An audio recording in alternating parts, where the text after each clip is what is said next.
проведения специальной военной операции.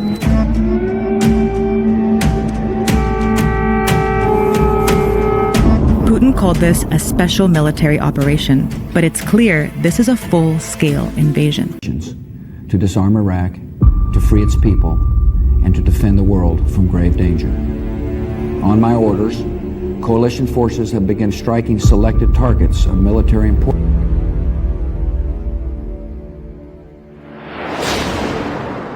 On the 24th of February 2022, Russia sent its forces to Ukraine in the name of a special military operation. However, the reason given by Russia was that Ukraine would not join NATO. As a consequence, Russia faced sanctions and financial blockades through the global financial system. But the true reason behind this action? It's not Russia or Ukraine, but rather the United States of America. And I'll explain all of this in my video titled Hypocrisy of American Foreign Policy. Hello, guys. My name is Arpit, and you are watching Biz Network. The American foreign policy is easy to understand. Firstly, it follows a use and throw approach. The Americans consistently use this policy to maintain their power. Let's dive into history. In the 19th century, Iran was colonized by the British.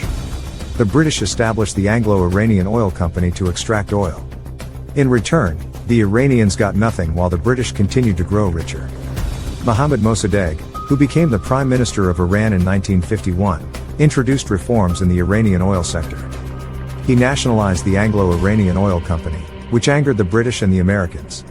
They hatched a coup against Mossadegh in 1953, placed him under house arrest, and replaced him with a puppet leader, Mohammad Reza Pahlavi, who became the Shah of Iran. During Pahlavi's rule, Iranian oil was privatized once again, and Iran became a sort of vassal state of America. The Americans even sold weapons to Iran. But in 1979, everything changed. Iran witnessed a massive revolution, and a new leader, Ruhollah Khomeini, came to power. Iran's oil was nationalized again, and Americans and British companies were thrown out. In return, America funded Iran's longtime rival, Iraq, and sold weapons to Saddam Hussein. This led to the invasion of Iran in 1980, resulting in the deaths of millions of innocent people. Both countries' economies were destroyed, and America even provided illegal chemical weapons to Iraq. Yet, they didn't utter a word. In 1988, when the war ended, Iraq, under Saddam Hussein, was left with a debt of $37 billion. This debt was taken from Saudi Arabia and Kuwait for the war. However, due to economic troubles, Iraq couldn't repay the debt. So, Saddam Hussein invaded Kuwait, but the USA and its allies liberated Kuwait. Then, in 2003, the United States invaded Iraq under the pretext of weapons of mass destruction and links to 9/11. However, the real reason was oil. With rising oil consumption due to developing nations like India and China, oil prices surged. The control of oil equated to wealth. So, the United States propagated false information against Iraq, justified the invasion, and named it a liberation for Iraqis. This was horrifying and humiliating for Iraq. An innocent country faced the attack of 37 nations. Saddam Hussein was killed, a puppet leader was imposed, and Iraq's oil was privatized.